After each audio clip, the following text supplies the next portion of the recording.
નમસ્કાર મિત્રો, દેશ દુનિયાના તાજા મોટા સમાચારમાં આપનું સ્વાગત છે। આજના તાજા સમાચાર મેળવવા માટે વિડીયોને અંત સુધી જોતા રહો અને આવા દરરોજના સમાચાર મેળવવા માટે વિડીયોને એક લાઇક કરી ચેનલને સબસ્ક્રાઇબ કરવાનું ના ભૂલતા। સાવધાન માવઠાની આગાહી એટલે કે મિત્રો આગાહી પ્રમાણે મે મહિનાથી 2 માવઠા જોવા મળશે, જેમાં એક માવઠું મોટું હશે જે 4 તારીખથી 10 તારીખ વચ્ચે જોવા મળશે। આ માવઠાનો પવન સાથે કડાકા પડાકાવાળો વરસાદ જોવા મળશે અને પવનની સ્પીડ 25 થી 50 કિલોમીટર પ્રતિ કલાક વચ્ચે હોઈ શકે છે। અમુક વિસ્તારમાં 2 ઇંચ સુધી વરસાદ પણ પડે તેવી સંભાવના છે, તો વરસાદને પ્રી મોન્સૂન એક્ટિવનો વરસાદ પણ જાણવામાં આવશે।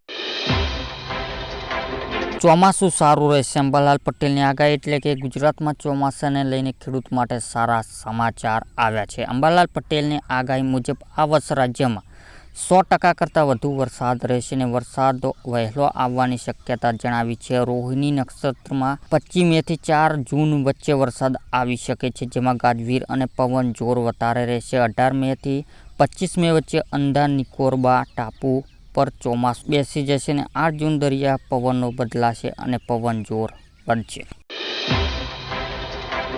રેશન કાર્ડ ધારકો માટે ન્યૂઝ એટલે કે કેન્દ્ર સરકાર તરફથી રેશન કાર્ડ ધારકોને કેવાયસી કરવા માટે વધારાના 10 દિવસ આપવામાં આવ્યા છે। હજી સુધી તમે કેવાયસી નથી કરાવ્યું તો 10 મે 2025 સુધી કરાવી લેજો, નહીતર મે મહિનાનું અનાજ ત્યારે પછી કેવાયસી વગર રાશન કાર્ડ ધારકોનું આપવામાં નહીં આવે એવું કહેવામાં આવ્યું છે। ત્યારબાદના મહત્વના સમાચારની વાત કરવામાં આવે તો મિત્રો વાવાઝોડું 8 રાજ્યમાં ખતરો, ફરી એક વખત હવામાન ભયંકર સ્વરૂપ જોવા મળી શકે છે। દિલ્હી, NCR અને બિહાર સહિતના ઘણા રાજ્યોમાં ભારે વાવાઝોડું અને ભારે વરસવાની આગાહી કરવામાં આવી છે। જો કે વરસાદના કારણે લોકોને ભીષણ ગરમીથી રાહત મળશે અને કમોસમી વરસાદ અને વાવાઝોડાની ચેતવણી ભારતીય હવામાન વિભાગ દ્વારા કરવામાં આવી છે। ત્યારબાદ મહત્વના સમાચારની વાત કરવામાં આવે તો મિત્રો ડ્રોન દીદી યોજના એટલે કે ડ્રોન દીદી યોજના મહિલાઓ માટે આ સૌથી મોટી યોજના છે, જેમાં ડ્રોન દીદી યોજના હેઠળ સરકાર આગામી કેટલાક વર્ષમાં 1200 કરોડ રૂપિયા ખર્ચ કરે છે। 15,000 મહિલાઓને સ્વસહાય જૂથો ડ્રોન આપવાનો નિર્ણય કર્યો છે અને આ માટે મહિલાઓને લગભગ 15 દિવસ સુધી ટ્રેનિંગ આપવામાં આવશે અને મહિલાઓને ડ્રોન ખરીદવા માટે તેની કિંમત 80% અથવા તો વધુમાં વધુ 8 લાખ રૂપિયા આપવામાં આવશે। દર મહિને 15,000 રૂપિયા મળશે।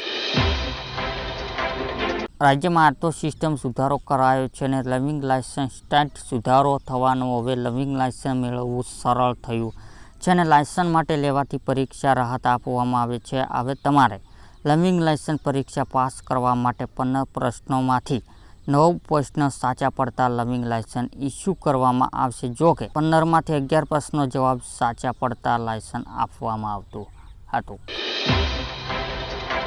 ત્યારબાદના મહત્વના સમાચારની વાત કરવામાં આવે તો મિત્રો ગરીબોને મળશે 10,000 રૂપિયાની ભેટ એટલે કે ગુજરાત દરેક ખેડૂત મજૂરો અને મધ્યમ વર્ગના પરિવારો માટે ગુજરાત સરકારે આપ્યા રાહતના સમાચાર એટલે કે હવેથી જનધન યોજના ખેડૂતો મજૂરો અને મધ્યમ વર્ગના પરિવારો માટે 10,000 ઓવરટાપ આપવામાં આવશે। જ્યારે આ 10,000 રૂપિયા સહાય મેળવવા માટે જનધન બેંક એકાઉન્ટ હોવું ફરજિયાત છે। જ્યારે પહેલાં આ યોજના હેઠળ પણ 5,000 રૂપિયાની સહાય આપવામાં આવતી હતી, તેને વધારીને 10,000 રૂપિયા કરવામાં આવી છે।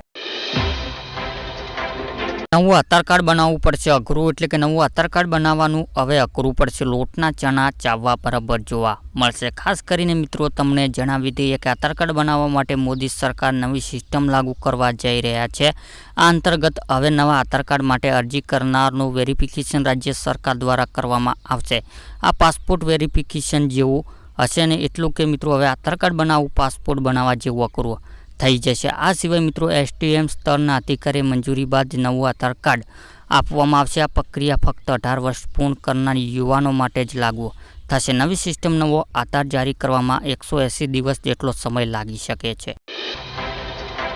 ત્યારબાદના મહત્વના સમાચારની વાત કરવામાં આવે તો મિત્રો PM કિસાન યોજના મળશે વધારે પૈસા એટલે કે પ્રધાનમંત્રી કિસાન સન્માન નિધિ યોજના લાભાર્થીઓ માટે મોટા સમાચાર આવ્યા છે એટલે કે 18મા હપ્તા પછી 19મો હપ્તો રાહ જોઈ રહેલા લગભગ 9 કરોડ ખેડૂતોને જલ્દી સારા સમાચાર મળી શકે છે। કેમ કે મિત્રો મીડિયા કરતાં વહેલા અનુસાર મોંઘવારી જોતા કેન્દ્ર સરકાર દ્વારા પ્રધાનમંત્રી કિસાન સન્માન નિધિ હપ્તો વધારવા પર વિચાર કરી રહી છે, જે સરકાર ટૂંક સમયમાં કિસાન સન્માન નિધિ યોજના હેઠળ ખેડૂતોને આપવામાં આવતી વાર્ષિક 6,000 રૂપિયા રકમ વધારી શકે. કેન્દ્ર સરકાર દ્વારા પીએમ કિસાન સન્માન નિધિ રકમ 50% વધારો કરી શકે છે એવું કહેવામાં આવી રહ્યું છે કે કેન્દ્ર સરકાર પ્રધાનમંત્રી કિસાન સન્માન નિધિ વાર્ષિક રકમ 6,000 રૂપિયા વધારીને 9,000 રૂપિયા કરવા વિચાર કરી રહી છે. જો બધું બરાબર રહ્યું તો 19મો હપ્તો આગામી પહેલા તેની જાહેરાત કરી શકે છે અને આગામી એટલે કે 19મો હપ્તો વધીને રકમ આવી શકે છે, જેનાથી ખેડૂતોને વાર્ષિક 3,000 રૂપિયાનો નફો મળશે. એટલે કે ખેડૂતોને દર 4 મહિને 2,000 રૂપિયાના બદલે 3,000 રૂપિયા મળી શકે.